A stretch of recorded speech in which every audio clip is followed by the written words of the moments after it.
नवे मुख्यमंत्री देवेंद्र फडणवीसांची नागपूरमध्ये एअरपोर्टवरून निघाली भव्य मिरवणूक। सगळ्या पक्षांचे हजारो कार्यकर्ते झाले सहभागी।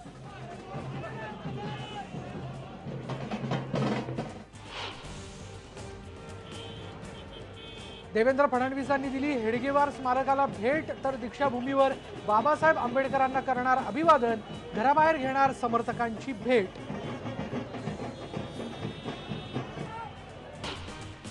मला नाही घाई, तुम्हाला का घाई?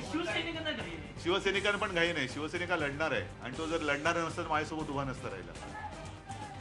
भाजपशी युती करण्याची मला घाई नाही। कोल्हापूरमध्ये गेल्यावर उद्धव ठाकरेंची प्रतिक्रिया, योग्य वेळी निर्णय घेणार असल्याचं केलं स्पष्ट।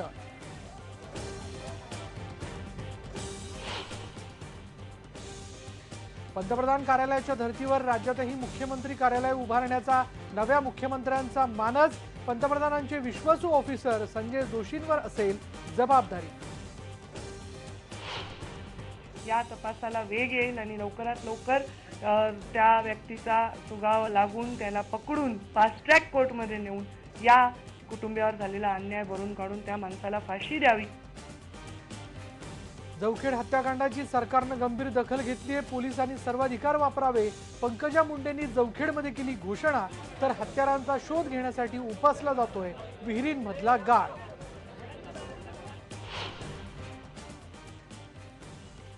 गर्भपाताच्या कायद्यामध्ये लवकरच बदल होण्याची शक्यता। गर्भामध्ये गंभीर शारीरिक व्यंग असेल तर 20 आठवड्यानंतर ही गर्भपाताला परवानगी देण्याचा केंद्र सरकारसमोर प्रस्ताव। आम्ही विचार केला की चला 1000 रुपयांनी कमी झालेला आहे, तर मग आज जाऊया। आणि आज सकाळी परत आम्हाला न्यूज कळली की 400 रुपयांनी अजून कमी झाला आहे, म्हणून मग थोडंसं आम्ही आजच आईने निघालो। सोन्याचा दर 28,000वरून थेट 26,700च्या घरात आल्यानं काल सराफ दुकानात उसळली गर्दी। अमेरिकन फेडरलच्या धोरणामुळे सोन्याच्या दरात मोठी घसरण।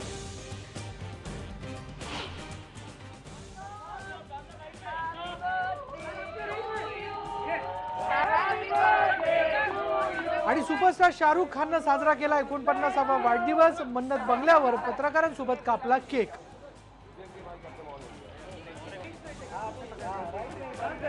Done.